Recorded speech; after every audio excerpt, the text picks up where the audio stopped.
I'm Elizabeth Halford, and I'm a producer here at Global Fire. And today we're hanging out with Tom Breeze from Viewability.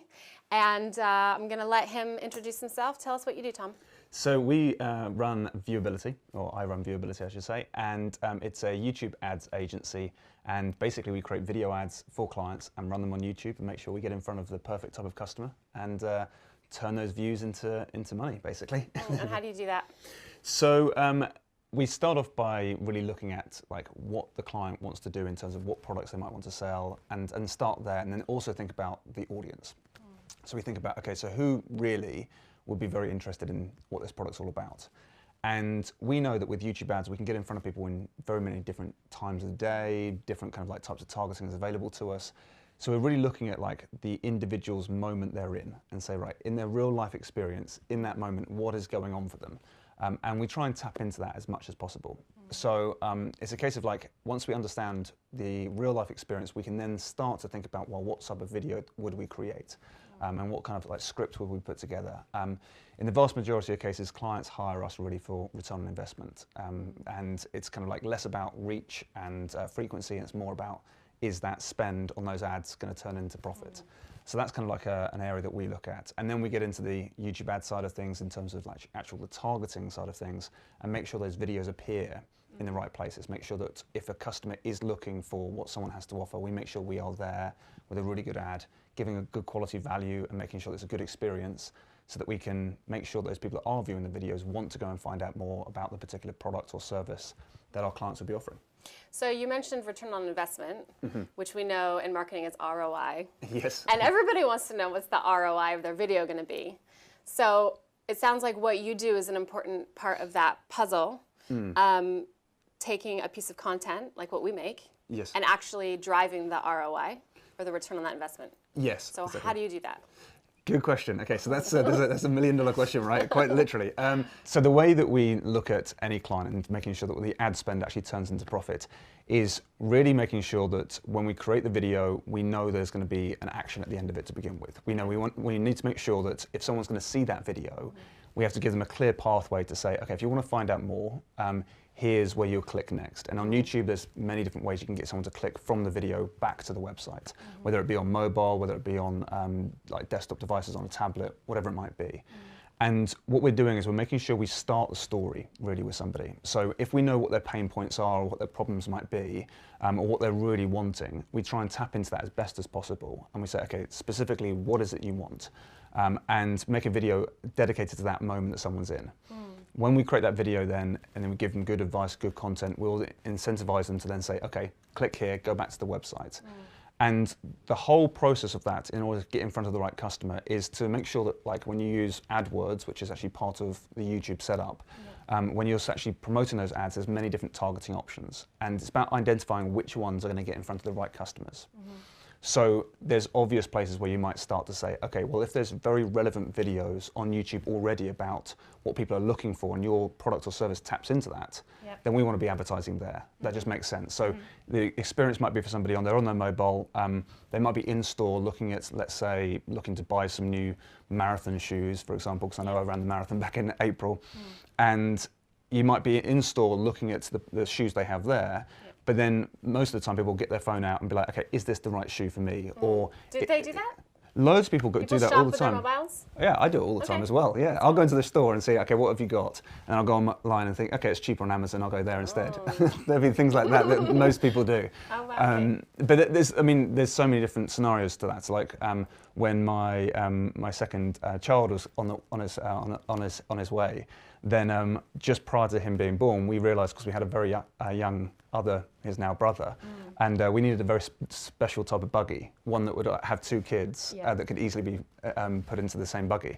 And that wasn't easy to find. And so going to YouTube immediately to look at different buggies and do reviews of different buggies was like our immediate starting place. Now, the stimulus for me was like, we've got another baby on the way. I need to go and find out where to get the best buggy. That's what like triggered me to go start searching for this. And YouTube was a natural place because for me, getting a buggy and getting into a car is like you need a degree in order to be able to do that. Yeah. So for me, it's like I was really kind military of like operation. yeah, exactly. And a number of times I've had like one kid in the car, and then also like, trying to collapse the buggy. I was like, I don't want to do that when the two kids are there because I don't know how to handle that. Right. So I was very keen on going to YouTube, looking at like other parents, typically mums would be like, okay, here's how you collapse the thing, and here's how you get into the car. And if it looks easy, I'm like, great, I want to buy that one. But it wasn't like I was going to go into the store and see the one I wanted because it was quite specialist. Yeah. And likewise, if there's a store manager there who can, or a salesperson who can fold it up because that's what they do all day, doesn't mean that I can do it. Yeah. So it's a very different experience. And so for me, seeing other real people use the thing that I wanted to buy and seeing how easy it was to use, it's almost like I'm doing my window shopping and seeing everything I need about that product there and then in that video. And so it just made sense for me to go to somewhere like YouTube and look those products up. So if you are looking for a product like a buggy, you are the user and you go to YouTube and you go, you know, I want to see real people using this. Yes. How would an advertiser capitalize on that moment that that person's having and seed something like a pre-roll at the beginning of that video to successfully advertise to that person who might be looking to buy in store or online? What's the micro moment there? So the micro moment might be, so my one in particular, when I was thinking, I was like, I just found out that, well, not just found out, but recently I found out that we were having a second child. And so I was in a moment where I was like trying to go through the to-do list of what I had to do to get prepared for the child, sort of thing. So if you imagine that I was in that state, in that moment, then the only, like for me, it's very much a case of like I'm trying to get ready. I'm trying to get prepared for this kind of child that's going to come into the world. And YouTube knows that because you're looking at a double buggy. Looking at very double, yeah, exactly. So you're looking at double buggy. It would naturally be a second child. So YouTube knows that you're about to have a second child, or maybe even a set of twins, because you're looking at double buggies. So how could an advertiser capitalize on that piece of intel on who you are to advertise something to you in that moment? Okay, cool. So how we would do it is we really try and look at, say, okay, well, although we know there's certain videos out there that would be directly relevant to that audience. Say, for example, we know that like I would have gone to YouTube and typed in something like either straight away the product, because I might have Googled it prior, found out exactly what product it is, and then I'm just looking to do a review. And so many people search things like this type of model of product versus or review as the end of it. Yeah? Okay, cool. So loads of people do that all the time. And they type in versus or type in review because they want to see people do it. And there's millions of videos about lots of products like that.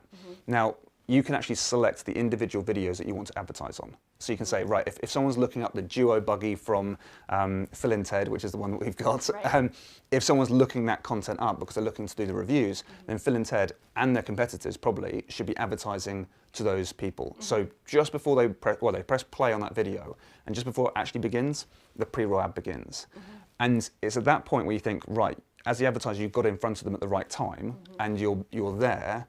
But then it's a case of like, what are you going to say? Because most people just annoy people, and they just say, here's how good our product is. Yeah, and you just can't wait for that little skip ad button to You're pop up. scrolling down to the bottom right-hand corner and like, pressing it 20 times before it's available.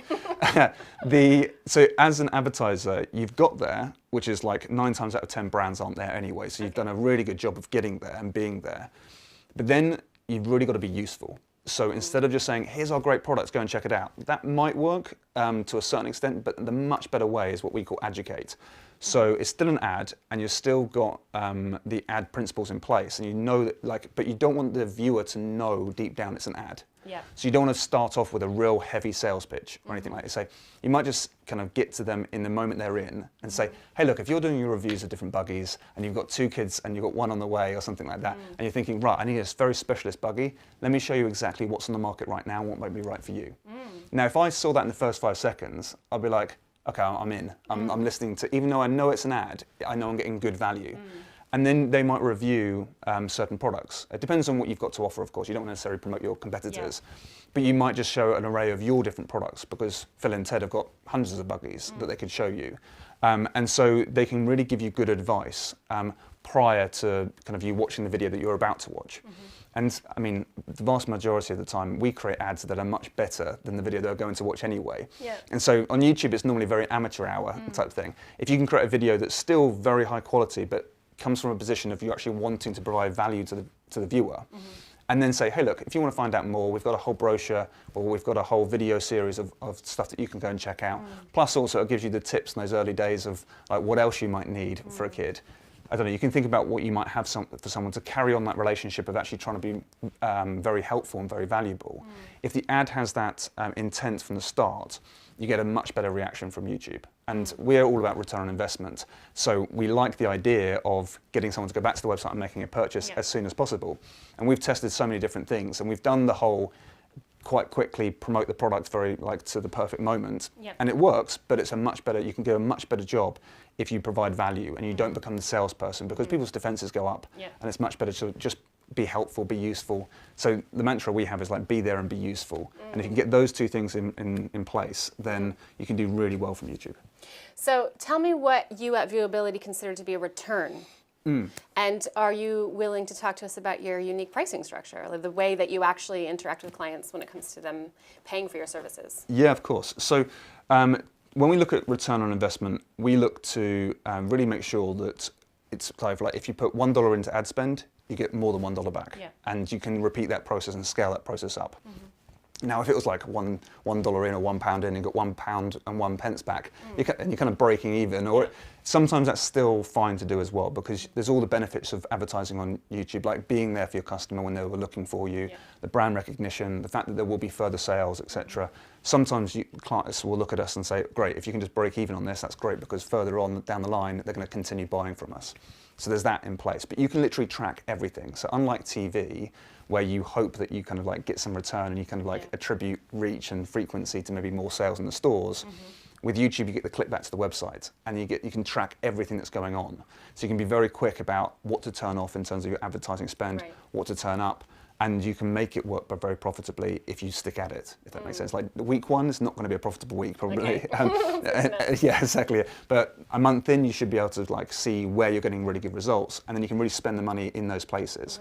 So everything's trackable. You can see exactly what's happening, how people are engaging and viewing your video, and the retention of those views.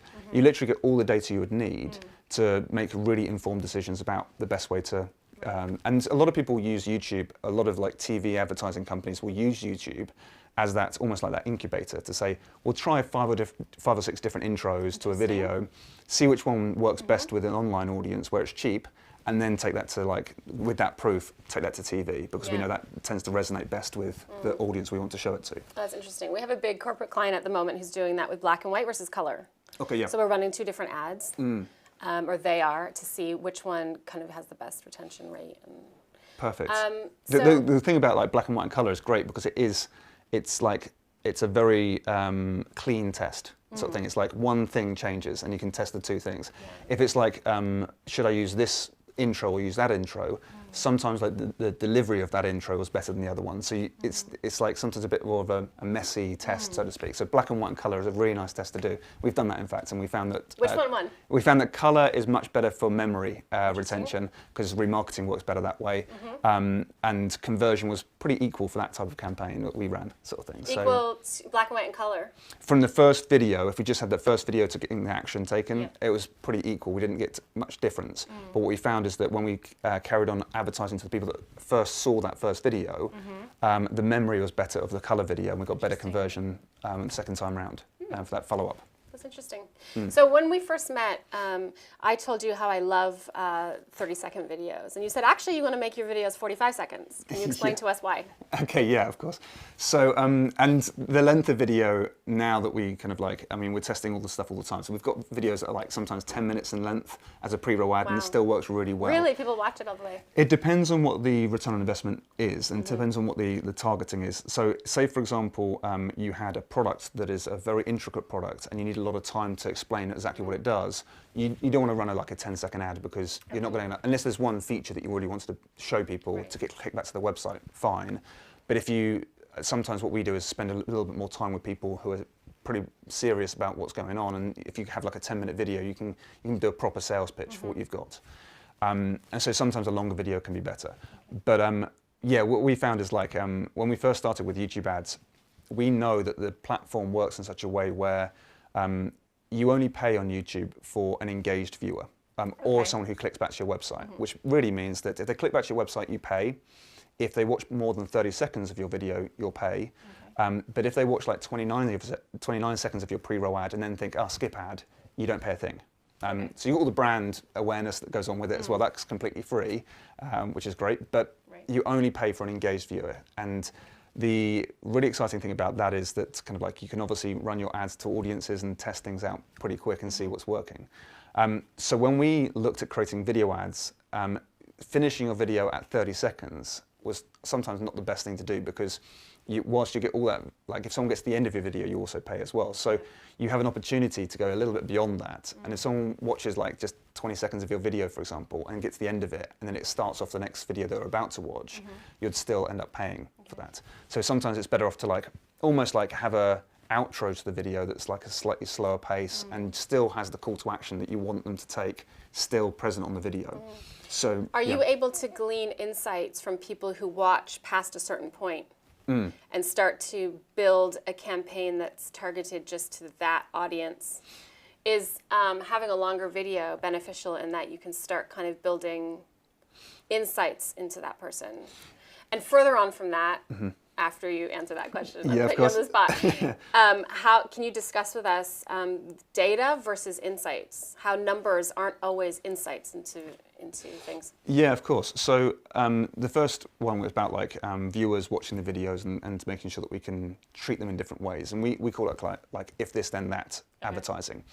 So there'll be global. What I mean by that is like if there's, let's say for example, your video's got 100,000 views from advertising, then you'll be able to see what happens with those 100,000 people. And you'll be able to also kind of segment that down by gender and by age, but you won't be able to do it by the individual user. So it's more kind of like aggregated data that you can have a look at. That said, the people that do watch past 30 seconds and become an official viewer, you can then, if those people are, you can actually tag those people and say, right, we want to advertise those people again. And that's kind of remarketing. Like when you get followed around the internet with different ads, that's basically remarketing. But it normally happens when someone visited a website, they've kind of like triggered a pixel, it's called, and then it means that as an advertiser, we can get back in front of that audience that have been to our website. Is that what happens when you're online shopping and you go to Facebook and it's there again? Oh, it's there everywhere, yeah. Or if you go to, how did you know? yeah, exactly, yeah. And some companies are really good at it. Yeah, so some companies are really good at, like British Airways have got really good at it. So I was looking at flights from London to San Francisco, and I decided to not go with British Airways, but for the next week I was followed around with like, hey, if you're traveling from London to San Francisco, we'll do this deal. And it's like, oh, so that's funny enough. So that's kind of remarketing, but you can do that off your YouTube ads as well. So, or you can do it off your YouTube videos as well. So even if you get organic reach and your video is viral, you can follow those people up with ads as well. So you say, right, those people that have watched my video, maybe I don't want to show that video again to them, because you don't want to bombard people with the same ad over and over again. Like we all get frustrated with the Christmas ads that are already out right now, and it's like we've got a month to go, however long it is till Christmas. And that's the thing, is like, I think a lot of us see these different ads over and over and over again, and it's a bit of like that bombardment, whereas you can do a much better job. So you can say, if they watched this video and they decided to not go any further, or they decided to go to the website, we can then say, okay, well, based on their behavior, we can choose to advertise those people again in a slightly different way. So if you watched a 10-minute like ad, if you had that 10-minute ad, then you don't want to show another 10-minute ad to people, because that's not going to be of necessarily that much interest. You might dig straight down into like a new message.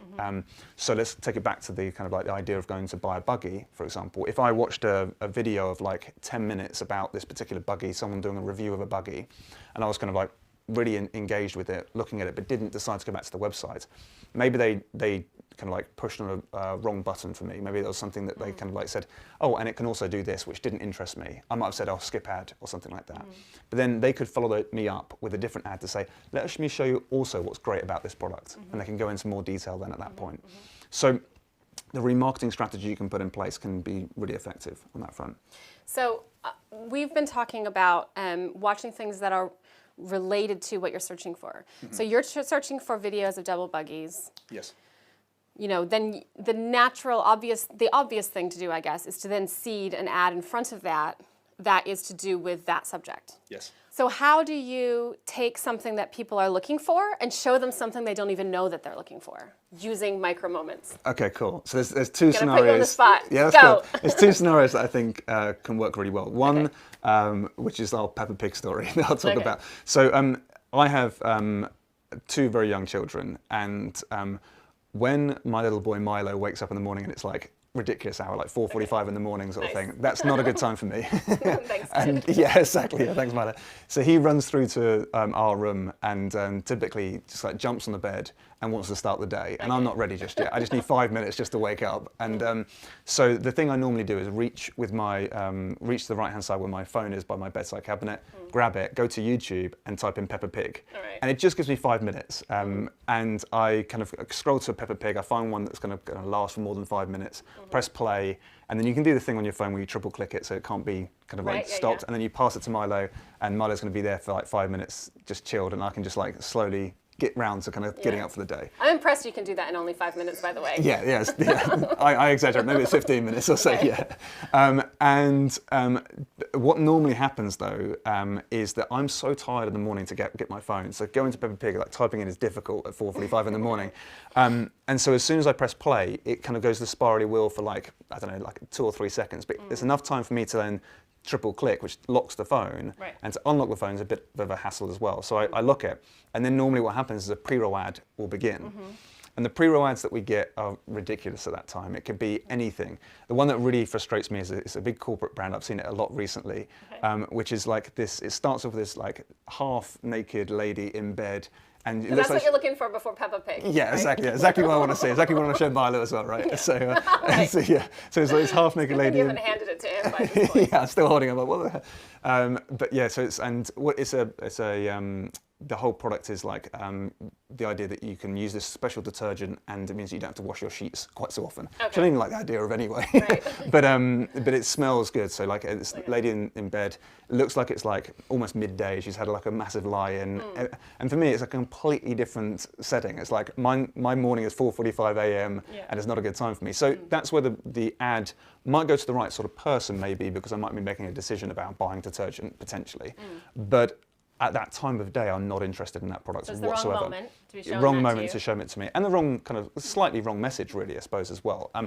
But it's the perfect moment for other people to advertise to me. So anyone that's got products or services that are related to parents, a great time to show it to me. But it has to be in a way that's going to be helpful for me. It has to be kind of like the ad actually has to resonate with me at 4:45 in the morning, which is not easy.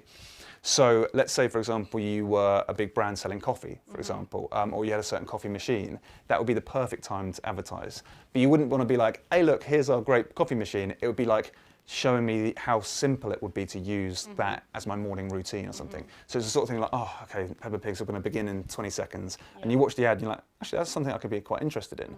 And so then it gives you the option to click back to the website and you're like, great, I'm there. And now I can potentially find out more. Maybe I can register my interest because it's still at 4:45 a.m. I'm probably not going to make a purchase. Right. But unless they've got some good remarketing or I can fill in my details for more information, it starts the relationship with that company.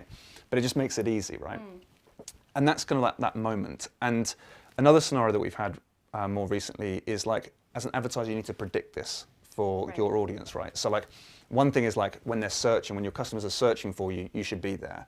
But there's another thing of like looking at how you can get in front of the customer when they're not expecting you to be there, right? And so sounds like black magic.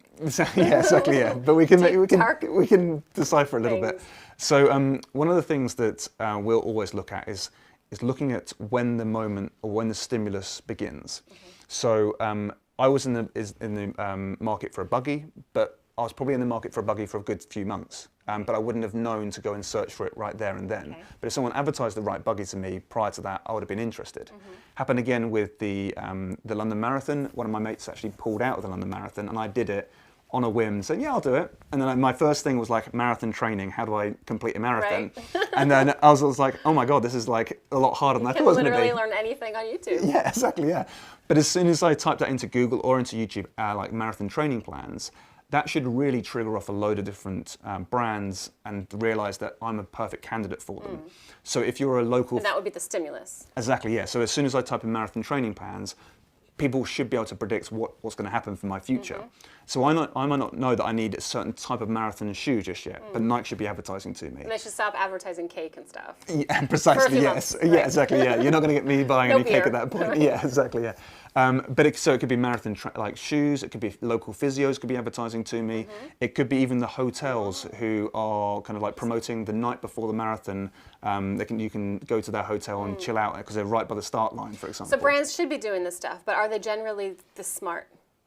Or is this where you guys come in? This is where we come in, yeah. Right. Like very rarely will brands even be there to begin with, even when someone's searching for them. So when... It sounds to me like brands don't even know they need this, though. Yes, exactly. So how do you get them into this conversation? They come to you and say... So the brands will like typically not realize what can happen. They say, hey, YouTube ads, we should probably be there. Yeah. That's what they say. And then they look at it purely from a pure branding awareness type campaign. But really, a lot of the stuff you can do on YouTube doesn't have to just be pure brand awareness and hoping that it's going to kind of get your name out there a little bit. We focus on using YouTube ads to turn a profit, basically. So $1 spend in or £1 in, more than £1 back. That's kind of like what we kind of like a big drive for us. And we set up the whole agency in that way to say that we don't charge the monthly fee or anything like that. What we do is we work with clients on a kind of a cost per acquisition model to say, how much would you be prepared to pay for a lead or a new sale? And what do you consider a lead? Do you define that? Yeah, we'll define that and make sure it's measurable and make sure it's kind of like it's valuable for the customer as well to say, oh my God, if you can get leads in or if you can get customers in for this price, we're happy days. Yeah. And that's what we work to. So we say, right, we'll fund the ad spend, we'll kind of like run the ads for clients. Sure.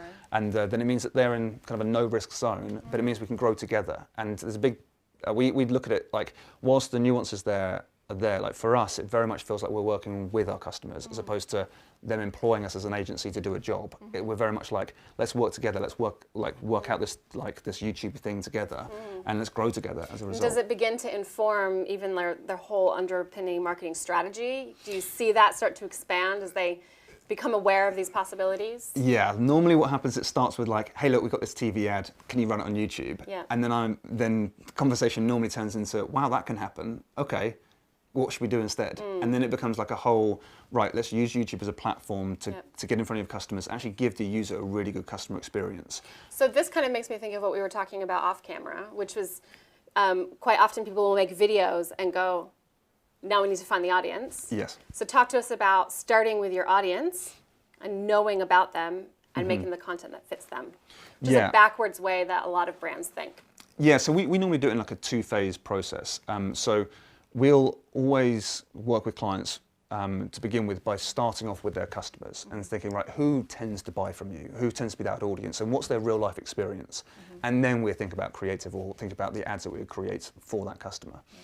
So it's understanding their real life experience, the moment they're in, and thinking about, right, well, let's take some like big moments that your customers are going through, like what's the trigger points for them? Where do they tend to be interested in what your product is? Where do we see a lot of traffic going to already? And let's tap into that right now. We'll start that as phase one and just run the ad, and because all it is about data collection really first time round. It's like understanding what actually is working, what's happening in the marketplace. There's obviously tools out there that can give us some insight into that, but until you actually start running the ads for a new client, it's kind of like there's so many different nuances, there's so many different things that play into that client's like experience.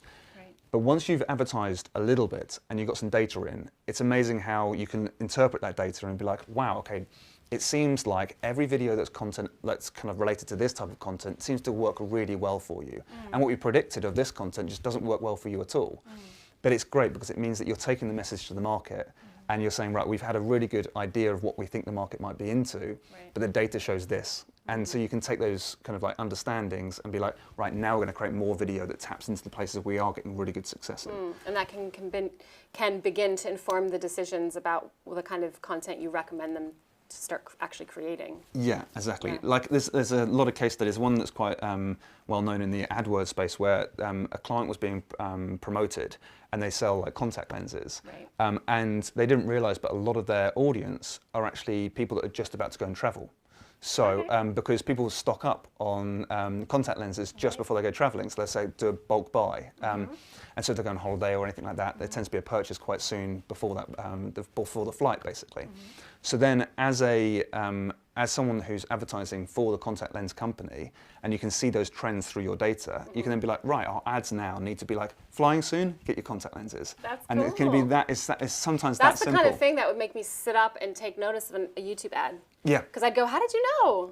Precisely, yeah. You know? But Google know everything about us. They're kind of like, they're scraping our emails, they're doing everything. And not necessarily, yeah, exactly. There's not one person going through it and reading your emails, but the bots and the computer programs and the AI are doing that already. And it allows us as advertisers to tap into that.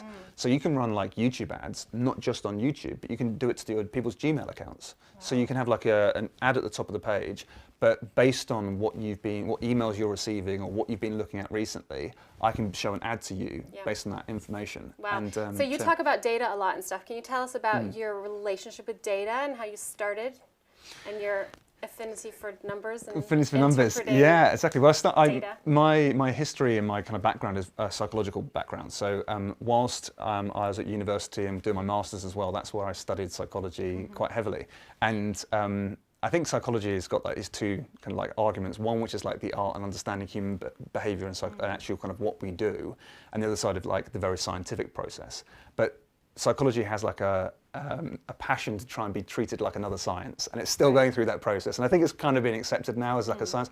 I don't get involved with that too much. All I know is that like psychology is very much like an understanding of what we are in terms of like humans and how we tend to behave, and not just humans, but it's understanding all of that information. And psychology really tries to go into all the data all the time, and it's a very data heavy type of discipline, really.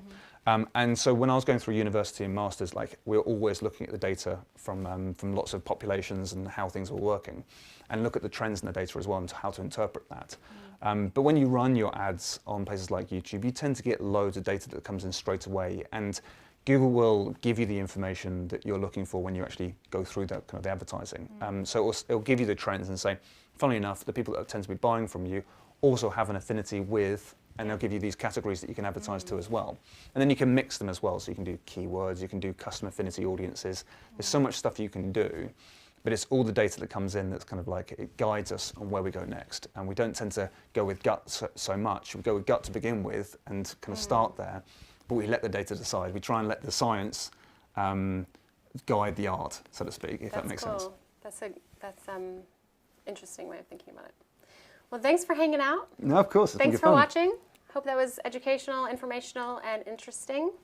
And we know who you are, what you're going to do next. And no, we don't. Maybe he does. I do, yeah. Well, cool. Thanks for hanging out. Thanks very much. See you later. So if you enjoyed this video, make sure you subscribe to receive more videos just like this one. You'll see the button on the video right now.